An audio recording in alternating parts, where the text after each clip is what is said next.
My name is Sarah Mitchell, and 10 years ago, I walked away from my family's $100 million tech empire, not because I was weak, but because I refused to be invisible any longer. I still remember that day perfectly, the gleaming floor-to-ceiling windows of Mitchell Technologies headquarters, the rush of employees in designer suits, and my brother Marcus standing at the podium, presenting my work as his own.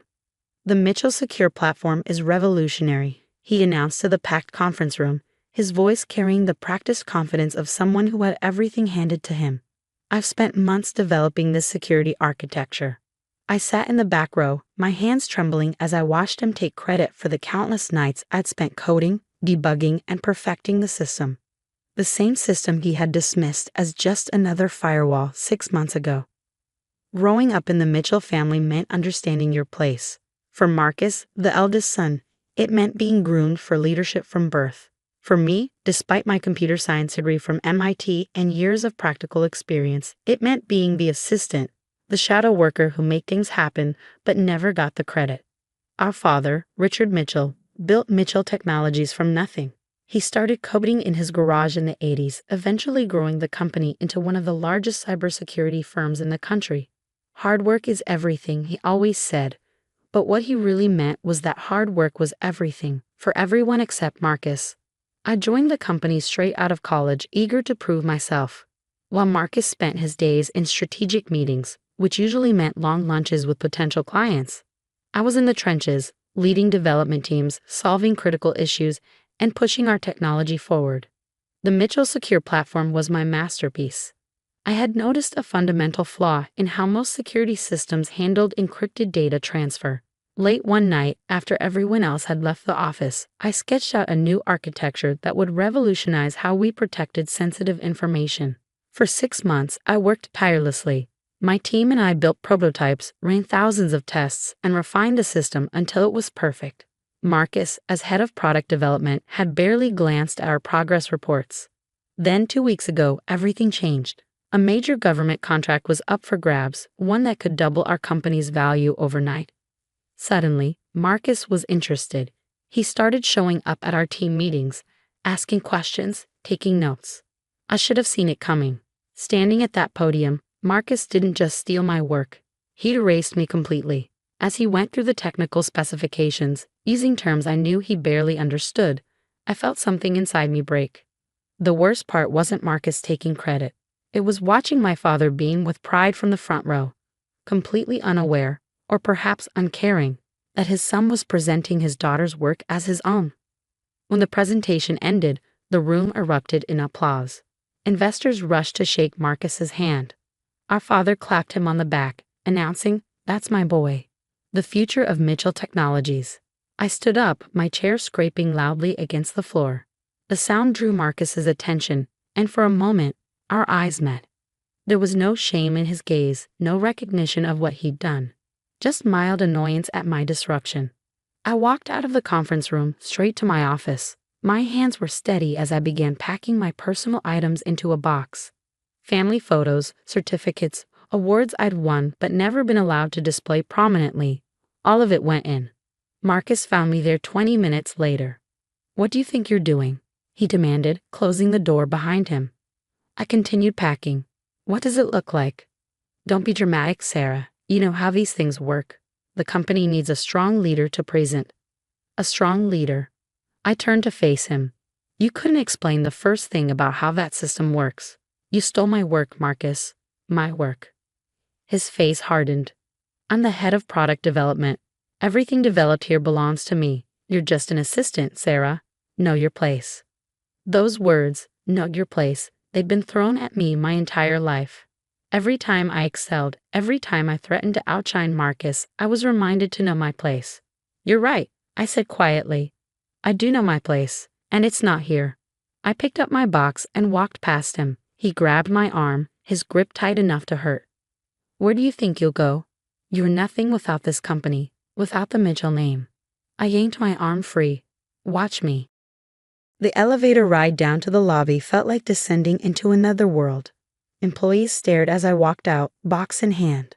Nobody tried to stop me. I was just another assistant leaving, hardly worth noting in their eyes. My father called that evening, his voice gruff with anger. "This tantrum stops now," he said. "Come back to work tomorrow and we'll forget this happened." "Did you even watch the presentation?" I asked. "Did you notice that your son didn't understand half the terms he was using? Marcus has his strengths. He's a natural leader. You need to stop competing with him and accept your role." I laughed, a hollow sound. My role? I wrote every line of code in that system. I led the team. Enough, he cut me off. "You want to leave? Fine, but don't come crawling back when you fail." I ended the call and blocked his number. Then I blocked Marcus, my mother, and every other Mitchell contact in my phone. 10 years of being invisible was enough. The next morning, I woke up in my apartment feeling lighter than I had in years. I had some savings, my skills, and most importantly, something my family had never truly understood, a vision. While Marcus had been taking credit for my work, I had been quietly documenting everything.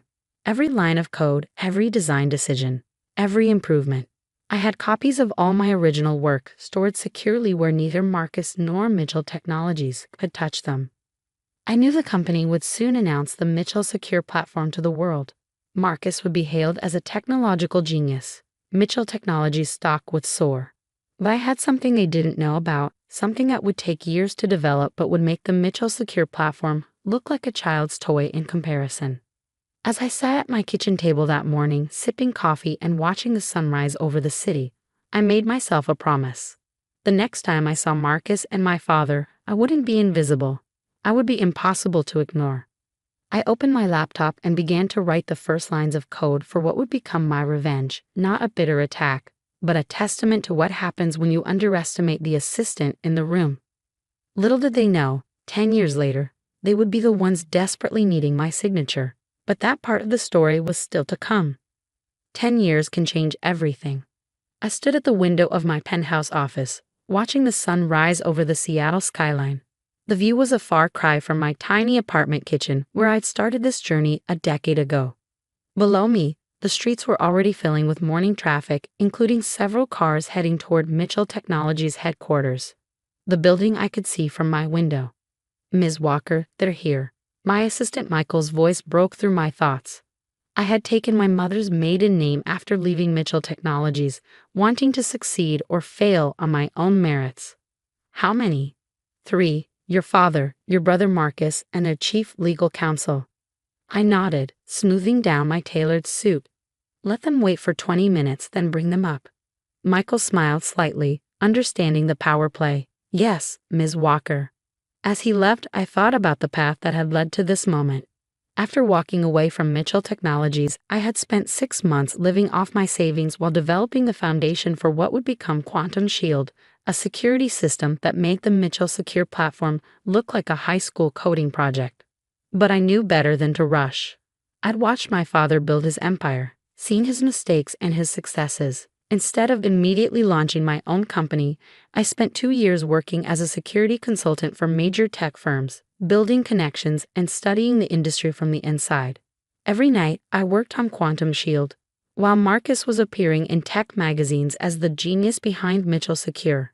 I was quietly revolutionizing how digital security worked.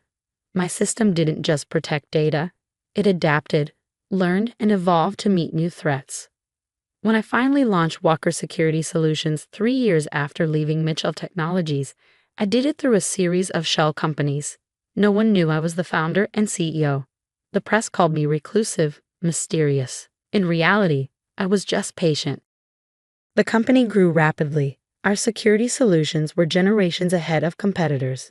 Major tech companies, governments, and financial institutions became our clients. Meanwhile, Mitchell Technologies started losing market share. The Mitchell Secure platform, once revolutionary, was showing its age. I kept tabs on my family through industry news. Marcus was now executive vice president, still taking credit for other people's work. My father had stepped down as CEO but remained chairman of the board.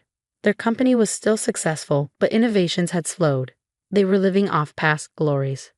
Then, 6 months ago, everything changed. A massive data breach hit one of Mitchell Technologies' biggest clients. Their platform, the one Marcus had claimed to create, failed catastrophically. Billions in sensitive data were exposed. The company's stock plummeted. Now they were here, in my building, though they didn't know it was mine. They thought they were meeting with the mysterious CEO of Walker Security Solutions, hoping to negotiate a partnership that might save their company. Ms. Walker, Michael's voice came through the intercom. They're ready. I took one last look at my reflection in the window. Send them in. The door opened and I heard them enter. I kept my back turned, letting them take in the office, the view, the subtle displays of power and success. Thank you for meeting with us, Ms. Walker. My father's voice, older but still carrying that note of authority. Though I must say, 20 minutes is a long time to keep people waiting. I turned slowly. The shock on their faces was everything I had imagined and more. Marcus recovered first. Sarah, what is this? What are you doing here? Hello, Marcus, father. I moved to my desk, enjoying how they remained frozen in place. Please sit down. I believe you wanted to discuss a potential partnership. My father's face had gone pale. You're Walker? Sarah Walker, yes, founder and CEO of Walker Security Solutions. I sat down, gesturing to the chairs across from my desk. Though you might be more familiar with our latest product, Quantum Shield, it's been making quite a splash in the industry. Marcus's face had turned an interesting shade of red. This is impossible. You were just an assistant. Was I? I opened a folder on my desk. Let's talk about why you're really here. Mitchell Technologies is in trouble. Your security platform fails spectacularly. You're losing clients daily. Your stock has dropped 60% in the last month. Now see here, my father started, some of his old fire returning. We're here to discuss a mutually beneficial arrangement. No, I cut him off. You're here because every other major security firm has turned you down. You need our technology to survive, and you know it. I pulled out a document and slid it across the desk. This is our offer. Walker Security Solutions will acquire Mitchell Technologies for 40% of its current market value. All existing employees will be retained except for upper management. Marcus shot to his feet. This is absurd. You can't honestly think we'd sell to you. Your board has already approved the deal. I watched his face crumple as the truth hit him. They voted this morning. All that's needed is the family signatures, which, as you know, is required by the company charter. My father picked up the document with trembling hands. You've been planning this all along. 10 years, I confirmed. Ever since the day Marcus stood at that podium and took credit for my work. The day you both reminded me to know my place. We can fight this, Marcus threatened. We have resources. Do you? I pulled up a display showing Mitchell Technologies' financial status. Your company is bleeding money. Major clients are jumping ship. Without this deal, you'll be bankrupt within 3 months. I stood up, walking to the window. But this isn't about revenge. Walker Security Solutions can use Mitchell Technologies' distribution network and client base. Your employees get to keep their jobs.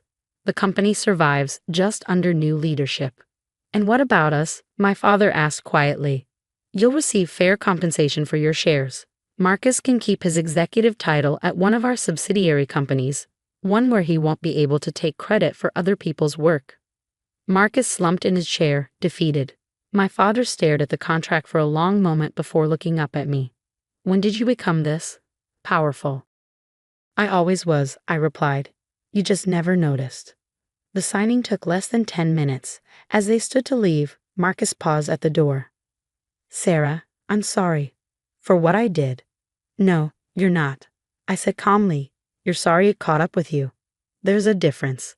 After they left, I stayed at my window, watching as they emerged from the building below. They looked small from up here, two figures dwarfed by the towers of steel and glass that rose around them. Michael came in with a cup of coffee. Congratulations, Ms. Walker. The board just confirmed the acquisition. Thank you, Michael. I took the coffee, smiling. Schedule a company-wide meeting for tomorrow morning. It's time to introduce Walker Security Solutions to its newest employees, even the ones who knew you as an assistant. Especially them. I sat back down at my desk, opening my laptop. It's important to remember that every assistant might just be a CEO in waiting. The sun had fully risen now, casting long shadows across the city. In one of those shadows, Mitchell Technologies' building stood as a reminder of where I'd started. By next week, the sign would change to Walker Security Solutions. Sometimes the best revenge isn't about destroying your enemies. It's about building something so magnificent that they're forced to acknowledge what they overlooked. My father and Marcus had taught me to know my place. They just never expected that place would be at the very top. As I began preparing for tomorrow's meeting, I couldn't help but smile. The assistant they had told to know her place now owned their company. And the best part?